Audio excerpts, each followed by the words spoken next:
Later on, I was working in intelligence.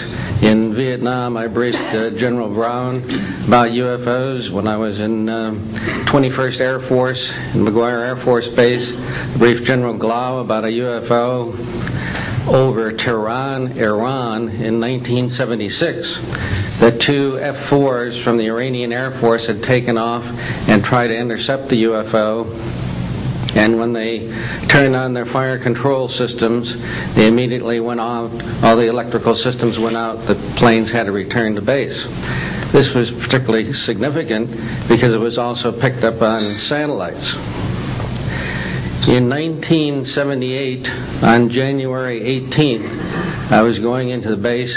Every morning I did the briefing to the general staff, and I noticed that there are some lights off in the distance at the end of the runway there. And when I got into the command post, the senior master sergeant in charge said that there had been UFOs in the pattern all night. They're on radar. The tower had seen them. They gotten aircraft reports and so on.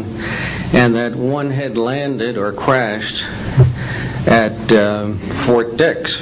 Fort Dix and McGuire are right together. And this is kind of like the Roswell of the East. But in any case, an alien had come off the craft and had been shot by a military policeman and apparently was wounded and was heading for McGuire. So for whatever reason, the aliens liked the Air Force better than the Army, perhaps because they're shooting at them. But in any case, our security police went out there and found him on the end of the runway dead.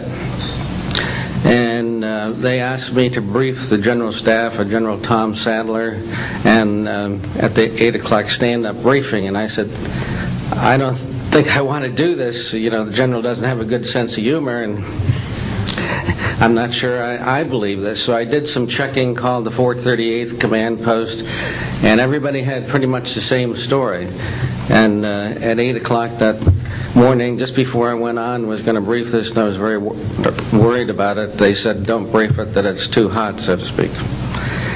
That's pretty much my story, and I'm prepared to tell the story in front of Congress, and it is the truth. Now, because of this, I've stayed interested in UFOs, and I'm the Eastern Director of the Mutual UFO Network.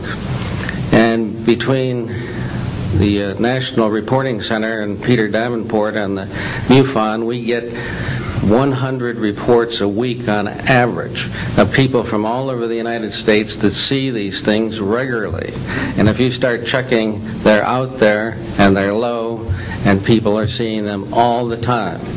And these are highly qualified people, all of whom essentially give us the reports by email. Thank you.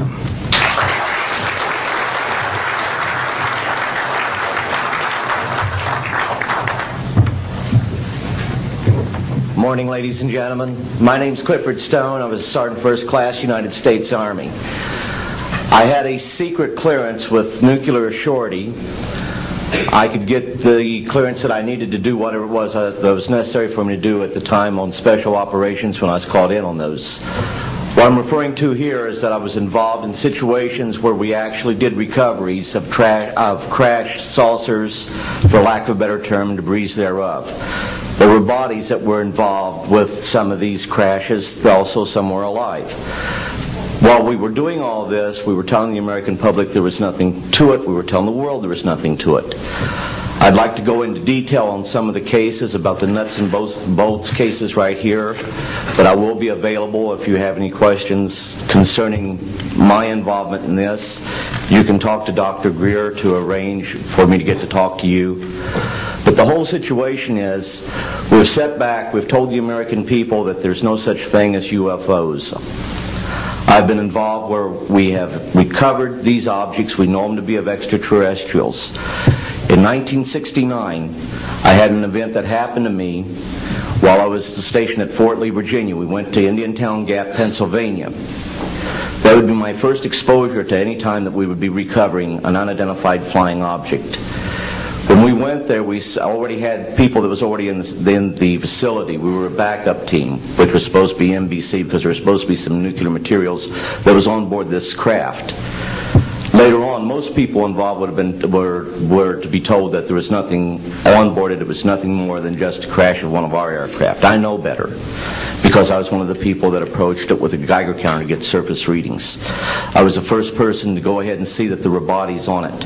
That would be the first of approximately 12 events. UFO crashes are not events that take place every day. They're rare. I know we're not alone in the universe. I know that the absence of evidence is not evidence of absence. It's evidence that has been denied to the American people.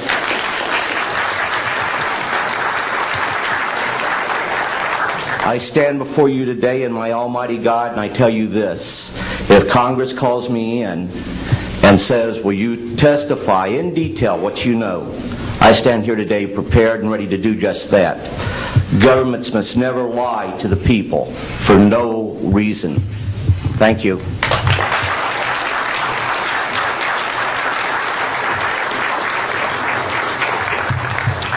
Good morning. My name is Mark McCandlish, and for the last 21 years I have worked as a conceptual artist for a variety of defense contractors. I've been involved in conceptual artwork or the production thereof for Rockwell on the X-30 program, and also on the high-step program. That's spelled HYSTP, means hypersonic testbed program. During the course of my career, I've twice had a secret security clearance. In 1967, while my father was stationed at Westover Air Force Base, the headquarters for 8th Air Force Strategic Air Command, I witnessed and watched through a telescope a UFO which hovered over a nuclear weapons storage facility for approximately 10 minutes and then departed with an acceleration approaching a bullet leaving a rifle barrel.